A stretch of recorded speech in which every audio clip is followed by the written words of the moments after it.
Hello, welcome back to the Underhand Free Throw. I am Simon, and today in this video with my co-host Ian, we're going to be talking about some teams that were, let's just say, expected to be better on offense in the NBA this year than they have ended up being, and we're going to talk about why we think that is. Another thing I wanted to briefly mention is we try to upload on this channel relatively consistently about 2 to 3 times a week. But checking out the viewership of our most recent video, it looks like about 99% of the people who watched this video were not subscribed to the channel. So if you're enjoying our stuff, please subscribe and like. It helps the channel grow. Now, with that in mind, let's get into talking about one of the teams that was one of the best offensive teams in the NBA this year, and it hasn't been quite the same story this year, and that is the Charlotte Hornets. So let's transition to talking about some offenses that you and I have seen as kind of like outliers to start the year. So first of all, the LA Clippers, who have been still a good offensive team, at least like kind of middle of the league, even with Paul George and Kawhi Leonard missing time over the past couple of years. They are second to last in offense and just barely hanging on above the Lakers right now. The Charlotte Hornets, who were a top 3 offensive team in the NBA for much of last year, they are near the bottom as well. And then your team, the Timberwolves, although their offense improved quite a bit after the last game they played, but they've been still bottom half of the league in offense. So I think just first off, I'm gonna knock the Charlotte Hornets off this list a little bit, just because the main reason that their offense is garbage is just injuries. Like, they don't, like, LaMelo Ball is the engine of that offense, and he hasn't played a game yet. And Terry Rozier's only been back for 3 games, and he's picked up where he left off last year, piling up big numbers. Gordon Hayward has only missed 2 games so far this year, so let's shocking. Yeah. They've gotten really solid contributions from EJ Washington and Kelly Oubre. Like, a lot of their players are performing as expected. There's been a pretty solid breakout year for Jalen McDaniels, at least in terms of just becoming an NBA rotation level player. We haven't seen anything from their young guys, which I think is really discouraging, because this is a team that in my opinion, should have their eye on the future. And we're seeing not a whole lot of minutes for Book Knight and JT Thor and Kai Jones, and Mark Williams has barely played. I thought Mark Williams was gonna be their starting center, or at least be playing primary backup minutes, but he's I sort of forgot about Nick Richards, because he was a player that they cared about last year, and he's getting minutes and he deserves minutes. But I think that if LaMelo and Terry Rozier had played the whole year, that this team would be doing a little bit better than the 27th ranked offense in the NBA. That's all I have to say about Charlotte. I mean, their 3 best offensive players from last year, obviously one is currently out of the league, and one is LaMelo Ball, who hasn't played, and then didn't even think of the Bridges kid. Yeah, it's like, and one is Terry Rozier, who's missed most of the season so far. So I mean, it's not really a mystery. I do have to ask though, now that the older brother, is it Jalen or Jaden? Jalen McDaniels on the Hornets, he's averaging 10 a game, shooting 40% from the floor, looking like a solid NBA wing. Who would you say is the better McDaniels brother thus far? Oh, well, Jaden McDaniels is also averaging 10 points per game, so on much better efficiency. Jaden McDaniels started the year pretty ice cold from 3, but he's been catching up lately. I think Jaden McDaniels is still clearly the better prospect of the 2, but I think it's a fair question now at this point. Well, let's talk about, probably, no offense to your Timberwolves, but let's talk about the team that I think has kind of been like an established power, or at least perceived power, if they're able to stay healthy the past couple of years, and that's the LA Clippers. I mean, this is a team that has held up offensively the past couple of seasons, even with Paul George, even with Kawhi Leonard missing extended time. They were about a 500 team last year and missed the playoffs, due to losing a couple of games in the play-in. I think part of that was Paul George missing time with health and safety protocols, but like, this was a team that, even without Paul George, even without Kawhi Leonard in the lineup, like, they were still okay offensively. I know in 2020, 2021, they famously shot like 41% from 3 as a team, and were just like this elite shooting team. And they had all these switchable wings that could, all space the floor, and their offense was just playing 5 out and pinging the ball around the perimeter and shooting every open three they could find. This year that has not happened. The team's shooting 32% from three. Everyone looks ice cold other than Luke Kennard, who still can't miss. That's kind of just what he's built his career around.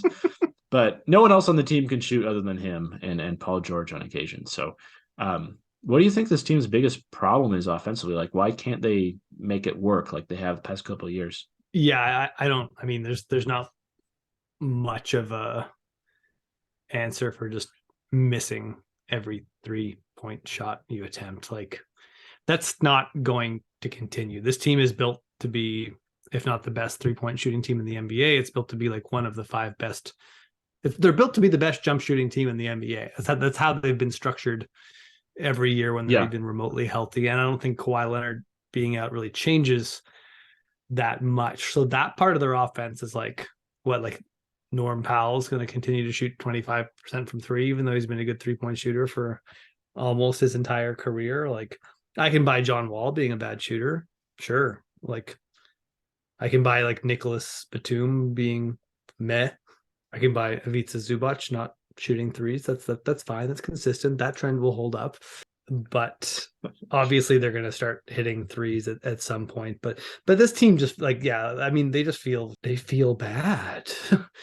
Things do not feel nice on the Clippers. They're not, there's like, when you look at sort of like hustle stats and stuff like that, they're not a team that offensive rebounds. They're not a team that forces turnovers. They're like just not really doing anything that would help them get an edge in winning a basketball game. They're kind of just rolling 5 guys out there and throwing the ball around and taking shots. And that's not going great, especially like, you know, a healthy Kawhi Leonard might give them a chance to be more lackluster because he's a great sort of like possession bailout guy. But are they dead last right now? Or they're the worst offensive team in the NBA. Kawhi or no Kawhi, like they're a hair above the Lakers, but it's like neck and neck with those two. That is some. Oh, and if you're down with the Lakers now on offensive rating, that is not a good sign. So I guess I'll ask you, like, they're not even close to the Rockets or Hornets. No, there's a lot of issues you can point to on this team on offense. The biggest disappointment so far early in the season, and I don't love you bringing up Ivica Zubac. He is having the best season of his career. No, only his 3-point shooting. That's true. I expect him to not take a lot of threes this year. Yeah, he's been awesome. That's true. He's been the bright spot of this team. Is really like developing into like a starting level NBA center, like quality NBA big. And that's been awesome to see. But like, man, the Reggie Jackson stuff this year has been rough. Oof. And I watched. I haven't seen a ton of Clippers this year, I'll admit, but I did watch their game against the Jazz the other night, in which the Jazz ultimately won, even though it was a close game. But, you know, Reggie Jackson is a dude who loves to take, I mean, we'll say bold shots at best, and maybe like, you know, ill-timed shots, maybe not the best in the flow of the offense shots at worst. And like when he's hot and they're going in, like he can be a microwave scorer, that's great. But so far to the start of the year, like nothing is going in. Like from my vantage point, at least, as a guy who's obviously not like an NBA coach or anything, John Wall has just been like the superior playmaker so far. And although John Wall also hasn't been like an efficiency god to start the year either, like, you know, John Wall is really struggling, especially like with his mid-range game. Like John Wall at least like is really good at setting other guys up and really good at finding open 3-point shooters. And that's something like Reggie Jackson just doesn't really bring that element to the same extent as John Wall does. Reggie Jackson's more of a shoot first guy, and the shots have not been going in. I mean, he's still starting, he's still playing 30 minutes a game, and it's been rough. So I'm kind of wondering at what point Ty Lue makes the change and puts the guy who's like just clearly the superior playmaker into the starting lineup. Yeah, I mean, if Reggie Jackson's not hitting shots, then like, what is he really doing out there? I think Norman Powell is the more like, I just had higher expectations for Norman Powell than I did for Reggie Jackson. They're both having very underwhelming starts to the season, but like Norman Powell feels even more off. That's just like there's so many weapons on this roster, and just none of them are are clicking at all. Well, I mean, I know we mentioned we came into this segment mentioning the Hornets, the T-Wolves, and the Clippers, and we haven't talked about the Timberwolves yet. So I have a question to pose to you. I think you're Mm. probably the best to answer this as the resident Timberwolves fan, and I have no doubt you've watched more of the team than I have this year. There's been a lot of talk of Rudy Gobert ruining the Wolves' spacing. And do you see that as the biggest offensive problem for the Timberwolves this year? Or if there is something else, what is it? I think that the Towns Gobert experiment that everyone was excited for has just gotten off to a really slow start. I think they didn't get a training camp together because Towns was sick. And so they didn't start. They played one preseason game together and haven't really gotten a chance to sort of get any sort of offensive chemistry going. I don't really see structural flaws or when people are talking about the spacing being a problem. Like Mhm. we're not shooting the ball well right now, but like I don't know, D'Angelo Russell is going to shoot better than 27% from three. Like Jaden McDaniels has already started perking up. Jalen Noel is a shooting attacking specialist. Even if he doesn't have a great year, he's going to shoot a little bit better than he is right now. So the spacing issues, I don't really get. Like last year, we played Jared Vanderbilt in the same spot as Rudy Gobert. We didn't have better spacing last year than we have this year.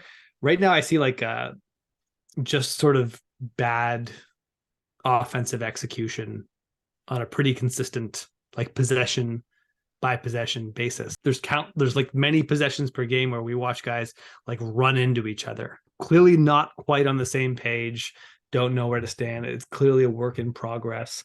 I think people are getting out on the Timberwolves a little bit early if they think this is what the team is going to be like for the rest of the year. Like Mhm. my big question for Wolves debtors right now is like, do you think the Wolves are going to be 20th in offense on the season? Like even if they had, I feel like a bad offensive season for the Wolves would still be considerably higher than that. Yeah. So I'm encouraged by the defense. Like the defense is working so far this year. The offense looks jokes. I'm kind of surprised we aren't in the bottom five. Like it's just looked really ugly all the time. We did play one game without Rudy Gobert, and the offense looked a little bit better. But that's not. We also played the Houston Rockets. Like that's not exactly a thing to measure by. The That's a good get promised right game.